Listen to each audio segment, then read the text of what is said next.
At the end of the day, it is the inexorable law of supply and demand. Fish is one of the most effective food sources on the planet, being a high-quality source of protein rich in key vitamins, calcium, phosphorus, minerals and omega-3. For this reason, doctors around the world now recommend that fish should be eaten at least twice a week. As more people move out of poverty and their education and nutritional knowledge improves, so does their demand for fish, China being the most prominent example. Demand for fish is also increased by population growth. World population has been increasing for many years, but the expected population increase of almost a third, some 2.5 billion people, in the next 30 years must be a major concern. Much of this increase will be concentrated in poorer areas of the world which have a heavy dependence on fish as a basic food. It is clear that the demand for fish has been increasing and the rate of increase can only accelerate. Supply, however, has been decreasing for many years due to overfishing and pollution.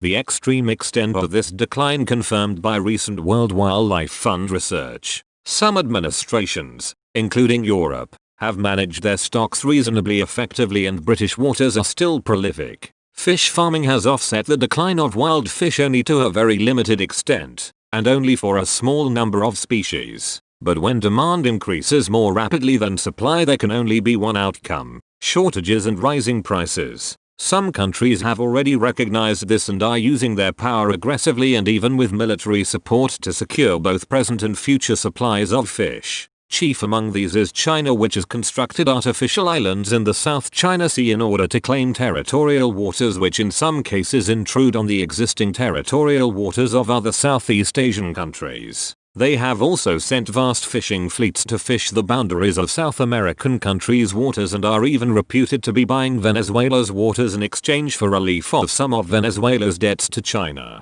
Russia is increasing its fishing in Arctic waters and is one of several countries which seek to establish an Antarctic presence to then demand territorial waters. No doubt Argentina is more interested in the waters around the Falkland Islands and South Georgia than the land masses themselves. All the foregoing helps us understand the objectives of the European Union with regard to fishing in the Brexit negotiations. Of course, the leaders of those EU countries with territorial waters which abut those of the UK want to avoid angering their fishermen who currently have huge access to UK fisheries. But the EU's greater and commercial objective is to capture, at the expense of the UK, a strategic long-term supply of an important foodstuff and natural resource for European consumption against a global background of increasing price and decreasing availability. Rights to territorial waters and any resource found therein are defined in the United Nations Convention on the Law of the Sea. Given the future importance and increasing value of our territorial fisheries, it would be madness for the UK to cede any of those rights to the EU.